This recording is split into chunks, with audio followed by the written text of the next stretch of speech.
pang makamit.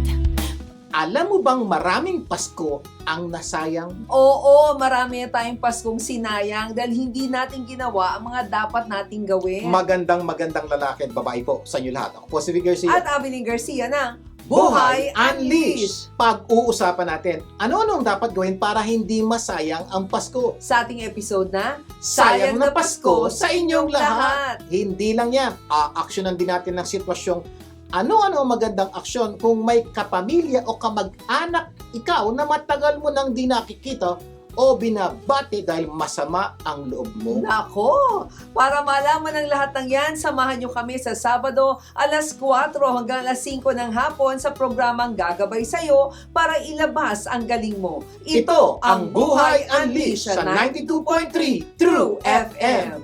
Masayang buhay, tunay na makabuluhan. Ito ang Buhay Unleashed.